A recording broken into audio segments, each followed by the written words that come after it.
Hello everybody. Today I have a very distinguished guest. My guest today is Mr. Mohamed Abdel Hay El-Orabi, Chairman of Egyptian Council for Foreign Affairs and former Egyptian Foreign Minister. Mr. El-Orabi, it's a great sight to see you in Baku. Thank you for having me. Thank you very much indeed. And today we're attending this symposium conference dedicated to the non-aligned movement. It is very clear that the world has changed very massively and drastically over the past decades, and the world of today is very different to 1956. How the importance and the relevance of non-aligned movement changed over the decades, in your judgment? I think you are absolutely right, because the beginning of his movement, it was many of the countries actually they were under occupation, and it was a sort of struggle against this occupation. And in the meantime, after that, the Cold War started, so people they were thinking how they can manage their policy without being as a sort of victim to this Cold War. So it was different circumstances and different even challenge at the time. But I think what we are facing now in the world, I think it gives us maybe the same, I would say, atmosphere, because we have this kind of rivalry between the three major superpowers, United States, Russia, and China. And we are suffering this kind of contest between the three of them. And even if we were talking about the climate change, you will find that the three of them, they are the major, let's say, cause for this new phenomena, which have calling climate change. So we are under the pressure of this, sort of challenge, the contest between the three major superpowers, and they are, by the way, the permanent member of the Security Council, and they were supposed to work vigorously in order to have peace and security for the whole world, not just for them. But unfortunately, the situation now is not like this. So that's why I think this is the right time to create more impetus to the NAM in order to save, I would say, to save the countries, and in the meantime to save the world by having a different attitude, a different policy, how to govern the situation, and in the meantime how to convince the three major superpowers that they should be more active for peace and security for the whole world. And the non-aligned movement is a very big organization. In terms of its membership, it's second to the United Nations. So true. And it does mean, many people understand that it has a leverage in terms of influencing the structural and institutional changes for the United Nations. How could you see the future of the United Nations and the relevance of the NAM in terms of inducing changes within that organization? Very good questions. But before that, I think we should create a sort of cohesion in the NAM itself. Because,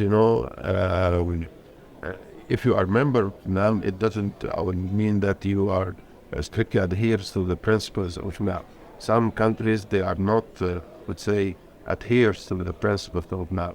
That's why we should rebuild NAM first, and then we can talk about how we can, have a sort of effect, or let us say, to be more active to change the international, I would say, communications and international order.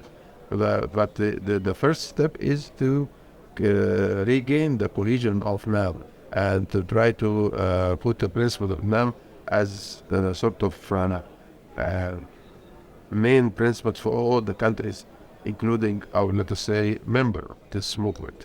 So I think this will be an important step, and that's why I'm always saying that we need leadership, because the founders, they were believing in their principles, and they were have this kind of leadership to create this kind of cohesion.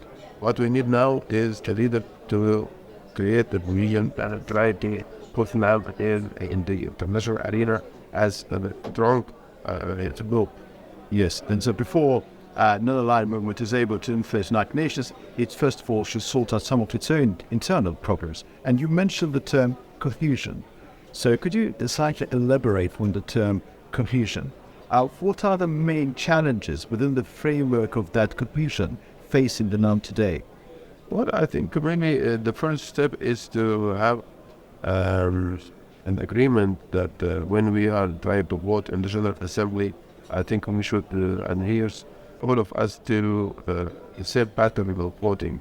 I think this will give us, a real impetus and a real, I would say, credibility for you and General Assembly. And when you are one of the group, or let us say, be part of a member of the Security Council, he should, let us say, raise the flag of Iran as of NAM countries, and even to raise the flag of the problems of in some countries of the movement. So this might be the first, I would say, beginning how to give the impression to the superpowers or to the P5 that we have now a new group, and this new group has one voice, one will, and they can be more effective than changing this international, I would say, relationship. The Russia's war in Ukraine is a big challenge for everybody. It's a massive challenge, and no one knows how it will end. I've been carefully listening to your remarks, and you said that there's not going to be any winner at the end of this war. It was totally, completely unsubstantiated effort. And it's really understandable that the individual member states face a very difficult choice. It's about what is right and what we should do in realistic terms. Do you think that NAM as an organization has so far managed to face this challenge in a more or less commendable manner? Well, anyway, I must say in the beginning that, it is now a war of attrition for both sides, the West and Russia, and of course Ukraine. The people of Ukraine actually, they are suffering, and we're under, a real turmoil. And but anyway, they knew this situation of the war in Ukraine. Actually, it provoked some new thoughts in the international community, how we can, let's say, be balanced, and how we can adopt certain positions which will be contradicted with our principles. And I think Egypt was one of the countries which I would say show that your sort of cleverness in that regards.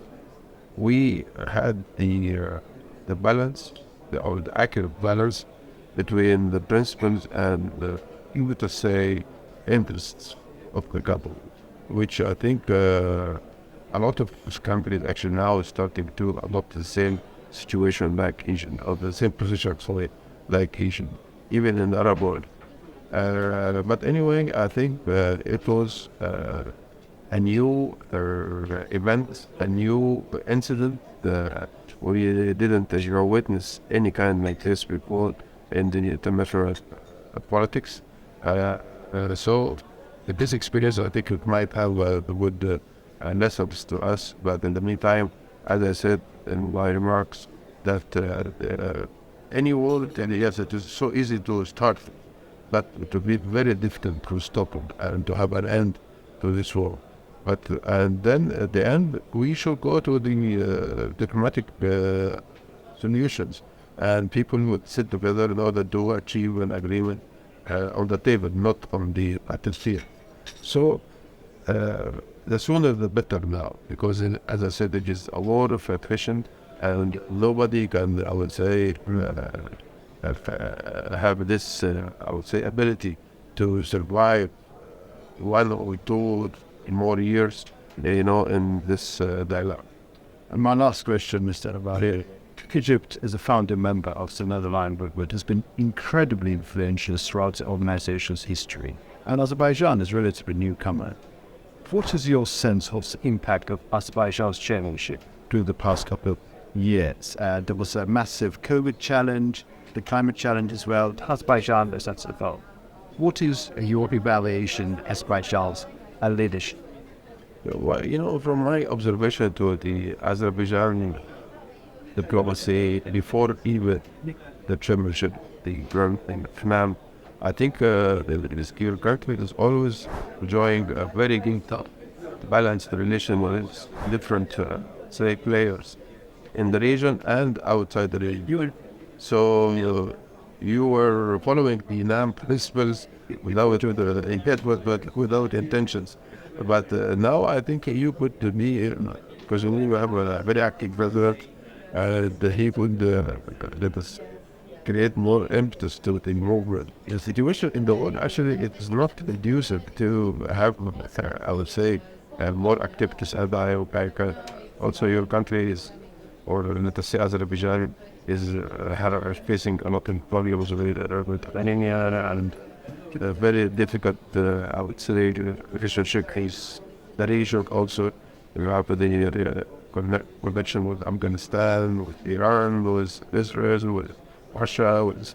So you are in the middle of a real, I would say, in crisis and problems and so on. So,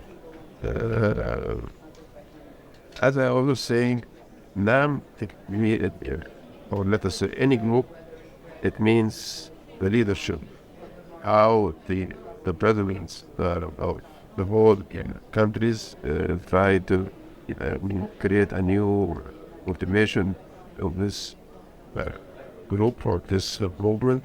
And I think we could have maybe more, I would say, powerful movement if the leaders will start to really think how they can, let us say, adopt a new policies in this regard. But I can assure you that many of the countries, they have very good links to this USA, Russia, China, and maybe they will not be able to endanger, this kind of relationship and to sacrifice it, in order to give a real power to Well, Mr. El-Orabi, I'm most grateful to you for your time. Thank you very much indeed. You are wonderful. Thank you, sir.